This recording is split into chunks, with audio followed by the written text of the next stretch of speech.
to help their plants grow better. Fens are very similar to bogs.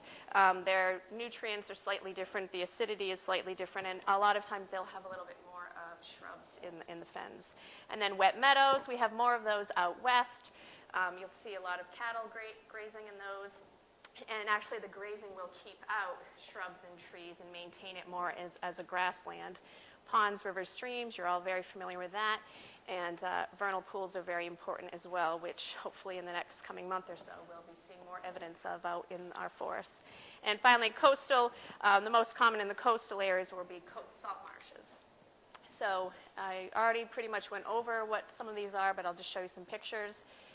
Can anyone pick out the picture in here that we probably won't be seeing in Rhode Island? It's hard to tell, but upper right. Buttressed roots. So those trees have flare out at the bottom, and those would probably be more common, like down in Florida, like cypress swamps. But all of the others, thank you, are very common in the state. We've got red maple. There's this skunk cabbage that the site should be seeing in the next few months, and some more wet swamps in the upper left-hand corner, dominated with a real thick shrubby understory. Here are the marshes and wet meadows. Marshes, a lot of times, are found on the fringe of ponds or at the edges of larger river systems. I believe the upper left-hand corner is actually the Wood River Frying Pan Pond, which is down in Hope Valley area, part of Arcadia management area. The right-hand side's obviously not around here. That's more of the wet meadow. And then down at the bottom, that is an extremely expansive marsh system up in Scarborough, Maine, the Scarborough Marsh. If anyone has ever been up there, if you drive up Route 1, you can see that on the right-hand side. It's pretty impressive. Hello. These are some examples of some bogs and fens. A lot of the time, a bog will also be on the fringe of a pond. And over time, the bog will end up filling in the pond. A lot of times they're in deep depressions like that, and as the decomposition, which takes a very long time, the peat builds up and builds up, it will eventually fill in that pond. We do have a pretty impressive pond bog system in Richmond, Rhode Island, Diamond Bog, which is well known in the ecological, people who are into that stuff, but it's not very well known throughout the state, and it's a very beautiful and very unique environment that you can actually visit. And again, we have tidal rivers over on the right. That's the Narrow River and Narragansett. Freshwater River, I believe that's the Wood River, and then a pond, which, as we know, is usually an enclosed system, sometimes with streams and rivers going into or out of. And vernal pools. Does anyone know why vernal pools are so important?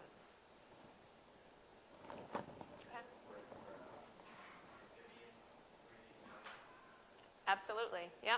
They may look like a wet puddle, in the spring. And usually they will be dry for the bulk of the year, but in the springtime with the snow melt, you'll have an area there's a gentle enough depression and hard enough soils or compact enough soils, some type of till perhaps, that will allow the melting snow water to sit there long enough. Frogs, salamanders know of these areas. They will find it, breed, lay their eggs, and hopefully those eggs will be able to hatch. Metamorphs will be able to leave before they dry up in the early summer. So this area here, there's at least a good foot or more of water, but later on in the year, there's either a puddle in the center or that's completely dry here. The National Wetland Inventory has been producing wetland maps and providing data, trend data on wetlands, how much is out there, what's being filled, what's being conserved, and that type of thing, since the 70s. And you can actually access it online now. There's downloadable data. This is just a screenshot of the state of Rhode Island in the center, where you can download data for certain areas, and you can see where the wetlands are, and you can learn about the classification system that the United States has. In the 70s, there's a nationwide classification of wetland systems, and it actually has a nice local connection because a former URI professor was actually one of the authors on that. And so he was in the wetland science field for over 30 years and taught for over 30 years, and was a big part of that book, and that is still used today as far as classifying wetland systems in the United States. So besides being able to identify wetlands or know what types there are, very important thing is wetland functions and values. There are two different things. A lot of times people use them sort of interchangeably, but the biggest thing is that the function is what it does. What does the wetland do? So some examples of functions of it provides wildlife habitat. It provides fish habitat, nursery areas for fish to grow. It provides habitat for rare and endangered species. Many of us probably use them to recreate on. If you've ever gone kayaking, if you're a bird watcher, if you fish, if you just like the fact that there's a green space to enjoy or that there aren't buildings in an area. Most of the time, especially in this state, what is left, what is not developed, are the wetlands of the state. And that's because there are state laws that protect them. So the functions, it's the property that it does. What does it do? And then the value is the value that we as humans place on what the wetland does. And people will use, say, sometimes a monetary value assigned to that based on for fisheries or tourist money. You know, how much money is someone making off of bird watch tours or, you know, I mean, thinking marine whale watching or something like that.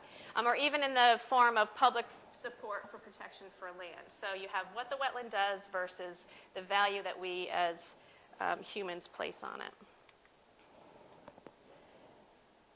So this is some examples: the nesting, spawning, rearing, resting sites for wildlife, recreational opportunities. Other very important functions that wetlands provide are for water quality. So the soils and the plants filter pollutants. The plants, when you have runoff, the plants will slow down the rate of the runoff, the water moving through it. It slows it down. It allows sedimentation to filter out, and the soils will actually be able to remove excess phosphorus, nitrogen, pesticides. When we think about agriculture down on the right-hand side, and you know, filtering out sediment from runoff is very important. Also, flood control. This is a picture down on the left. Normally, this part of the river is about this wide.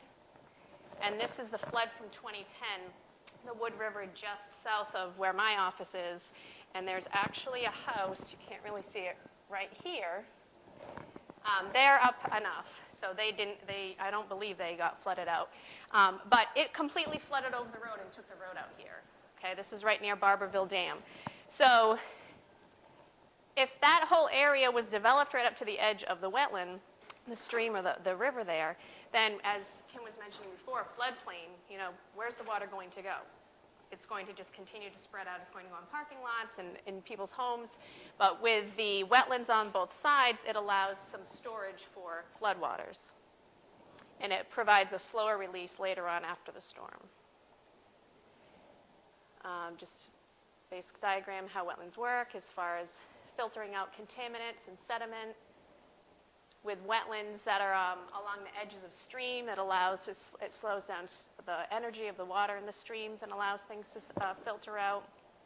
Saturated peat can store water in the situation of a bog, and of course providing critical wildlife habitat. And then once the water leaves a wetland system, it's cleaner than when it came into it. Pressures facing wetlands, I mean, they're facing them every day. As we have more people on Earth, obviously there's more pressure. But even with the natural systems, with climate change and sea level rise, that also puts pressure on wetlands as well. If there's sea level rise or climate change, we have more rains or more storms. You know, it's quote unquote filling up wetlands faster. It's not allowing wetlands enough time or enough space to take on more floodwaters to store it after flooding events or storms. And as far as we're concerned, with the population pressures, especially along coastal areas, and I mean, we're a coastal state, so that really affects us here. You know, who doesn't want to live near the beach? Who doesn't want to build near the beach? or have more hotels or in parking lots and that sort of thing. So there's more pressure to develop near wetlands or within them. In Rhode Island, the Department of Environmental Management has regulations on what you can and cannot do in or near wetlands as far as development, agriculture, not so much grazing in Rhode Island as states out west, diking and damming, and luckily in this state we're actually removing dams from rivers so that fish, who have historically bred upstream can actually now get up to their spawning grounds. And other pressures like pollution and invasive species. Yes, wetlands are great for removing pollution, but if you already have so much pollution in the system that you're, say, directing right into the wetland, then it's not able to do its natural thing and remove the pollution if it's already chock full of it. And invasive species such as purple loosestrife, you create a monoculture in a wetland, just one species dominates it, that's not really useful to wildlife, and then what happens is you're degrading that habitat. So for us to protect wetlands, support and respect the local regulations, do your part for conservation, support organizations that buy up land, and improve your own practices at home or at work by maintaining natural vegetative buffers. Say you live near a pond, don't clear right down to the pond. A, you need a permit for that. And B, it's the right thing to do. As far as plantings, it provides a visual buffer, it provides habitat, it provides food, and it also provides an area, to filter out pollutants before things get into the wetlands, and that, all the things that we always talk about, the cleaning products that you choose and how you properly dispose of things. So that's it for wetlands. Does anyone have any questions?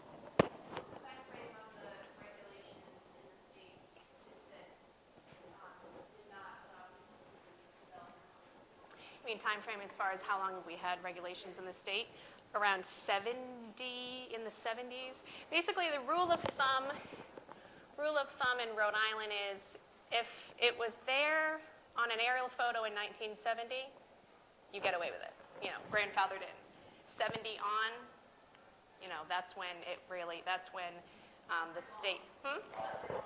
No, and actually, and Rhode Island has one of the strictest rules in the country. So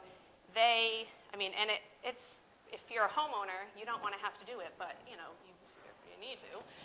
And if you don't, then there's a whole compliance section that will, my neighbor's filling in a swamp or whatever, so they'll go out and investigate and have you either take it out, pay a fine, or whatever. But yeah, so it was in the 70s, and we were one of the first to really start cracking down on it. And some states because it varies state to state. I think it's in Maine. I know you can just blanketly fill up to a certain amount of wetland without even really going through the process. Rhode Island, definitely not. I mean, you literally need a permit if you want to encroach 2 feet into a swamp, or even in 50 feet from the edge of the swamp. So. Yeah. Yep.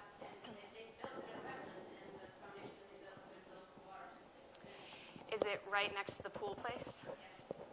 I drive by it multiple times a week, and every time I drive by it, I think, that's not right, because that gorgeous wetland right there, and I kept thinking, what are they trying to build there? A detention pond? Because it's always wet. I don't understand either. So, was it though? Or it could have been, it could also be an after the fact, they did it, because some builders will just do it, say, you know what, just do it. Once you get it in, they'll probably let you keep it. They go through, they do it, someone complains, it goes to compliance, long process, then they try to get an after the fact permit. Something like that, near that system that's gorgeous right there, and pretty expansive, I don't know. But a call to DEM, Wetlands Program, can solve that for you, because they can tell you right away whether or not there's a permit, or if it was in compliance or whatever. So, anyone else? Part of the water quality system in the town of Concord, to the best of my knowledge, back behind where that is, there's a building that does water quality for the town. Directly behind that? Or I didn't know if that was part of the Coventry Lumber expansion, or that's separate. Oh, okay. Yeah, so I wonder if that has anything to do with the whole Big River issue years ago, or if it's separate. I have no idea. Yeah.